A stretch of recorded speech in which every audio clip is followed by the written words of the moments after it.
अस्सलाम वालेकुम students, welcome to secrets of English. तो आज का ये जो टॉपिक है वो उन बच्चों के लिए जिन्होंने अभी अभी समर कैंप ज्वाइन करना है और उनको कुछ पता नहीं कि फ़र्स्ट ईयर की इंग्लिश किस तरह की होती है। तो सबसे पहले हम लोग पास्ट पेपर को एक स्केच की तरह सामने रखेंगे ताकि बच्चे को पूरा इसकी आउटलाइन पता हो कि उसने पेपर अटैम्प्ट कैसे करना होता है। सो पेपर की लुक पहले डिस्कस करेंगे, देन हम वन बाय वन उसके सिलेबस की तरफ जाएंगे और फिर सिलेबस के लेक्चर्स को स्टार्ट किया जाएगा। सबसे पहले जी आपको ऑब्वियसली 20 मार्क्स का एमसीक्यू पेपर नज़र आता है और ये जो पास्ट पेपर है ये है पार्ट 1 का यानी फर्स्ट ईयर का और ये है 2023 का। ठीक है। इसमें सबसे पहले आपको ये जो 10 एमसीक्यूज़ या ये जो सारे आपको नज़र आ रहे हैं 10 टू 11, यहाँ से बात करते हैं, यानी कि ये वाला अगर पूरा सेंटेंस पढ़ा जाए और ये जो अंडरलाइन किया गया है इसका वो कहते हैं कि सबसे क्लोज मीनिंग जो आपको नज़र आता है उसको टिक कर दें। तो जो सिमिलर मीनिंग्स होते हैं उसको सिनोनिम्स कहते हैं और जो ऑपोजिट होते हैं उसको एंटोनिम्स कहते हैं। ठीक है। अब इस सब में सिनोनिम्स और वर्ड्स मीनिंग में डिफरेंस होता है। सिनोनिम्स आपके एक ही वर्ड के बेशुमार हो सकते हैं, जैसे मायने होते हैं। तो क्लोज देखना होता है कि इस लाइन में इसका मतलब क्या है। वर्ड्स मीनिंग वैसे ही वोकेबलरी के अकॉर्डिंग होते हैं, लेकिन सिनोनिम्स जो हैं वो सिर्फ और सिर्फ आपकी सिचुएशन बेस्ड मीनिंग्स होते हैं कि इस लाइन को पूरा लिखने का मतलब ये है कि इस लाइन में इस अंडरलाइंड वर्ड का मतलब क्या है। ये थ्रू आउट हमें सिनोनिम्स नज़र आएंगे कि सेलिंग, इनक्रूडेलिटी, डेविल से निकला है डेविलिश, और यहाँ पे स्टोलिड होगा, देन ड्रैगिंग। इस तरह ही सब ये आपको 9 10 आपको ये नज़र आ रहे हैं। ठीक है। नेक्स्ट है जी 8 के बाद you are deliberately trying to confuse me. अब यहाँ पे डेलिबरेटली का मतलब वो पूछ रहा है कि इसका सिनोनिम्स क्लोज क्या है। Roxana had an assortment of shells. Assortment क्या है? तो बेसिकली पहले जो 10 एमसीक्यूज़ हैं वो आपको सिनोनिम्स नज़र आएंगे।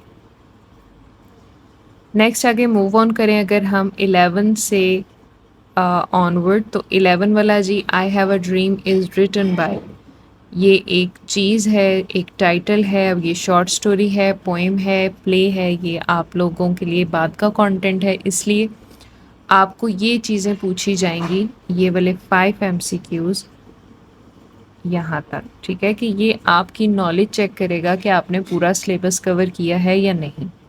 तो ये आपकी नॉलेज बेस्ड होता है कि आपको पता हो कि ये स्टोरी थी या ये पोएम थी तो ये इसने लिखी थी, या ये प्ले था तो इसमें इस करेक्टर का ये काम था, या उसकी जॉब ये थी, या उसने ये पहना हुआ था। ये थोड़ी सी आपकी जो बेसिक नॉलेज है ना आपके सिलेबस आपके कंटेंट की, वो चेक करेंगे ये 5 एमसीक्यूज़। ठीक है। नेक्स्ट आगे अगर हम बात करें जी 16 17 18 19 और 20 की, तो ये होंगे जी आपके इंग्लिश बी के, यानी कि आपके ग्रामर पोर्शन के। ये आपकी टेंसेज, आपकी पूरी जो बेसिक ग्रामर की नॉलेज है वो चेक करने के लिए थोड़े से 5 नंबर रखे जाते हैं कि बच्चे को इंग्लिश ए और इंग्लिश बी दोनों साइड बाय साइड पता हो।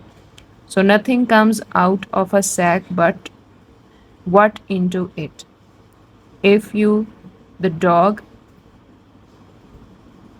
डैश है पहले, यानी अगर आप डॉग को क्या करेंगे, टीज करेंगे, इट विल बाइट यू। तो अगले जुमले में विल है, तो ये सारी की सारी थ्योरीज हैं, सारे का सारा सिस्टम है, ये बात की बातें डिस्कस होंगी। बेसिकली 10 एमसीक्यूज़ आपके सिनोनिम्स के आएंगे, 5 एमसीक्यूज़ आपके बेसिक कंटेंट को चेक करने के लिए आएंगे, और 5 आएंगे आपके ग्रामर पोर्शन से। तो इस तरह से आपके 20 मार्क्स स्कोर होंगे।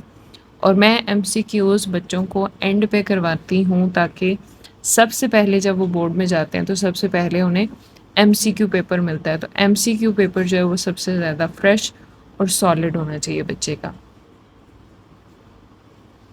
ये लास्ट पे जी the teachers traitors were not by their faces. Traitors गद्दारों को कहते हैं। The teacher dash that should dash was cheating. Traitors were not dash by their faces, recognise आएगा, विल रिकॉग्नाइज। ट्रेटर्स गद्दारों को कहते हैं। तो ये सारे आपको पता होने चाहिए कि किसके साथ विल लगता है, किसके साथ शैल लगता है। ये सारी उसकी टेंसेस से रिलेटेड चीज़ें हैं। The teacher dash that the student was cheating.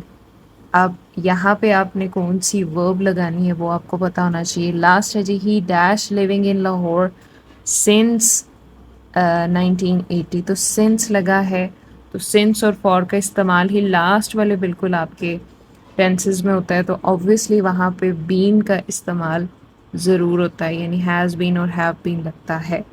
So has been भी है यहाँ पे, हैव बीन भी है। तो हमें किस तरह पता चलेगा कि हमने कौन सा इसमें इंस्टॉल करना है? तो आपको पता चलेगा इस सब्जेक्ट से, यानी कि ही से।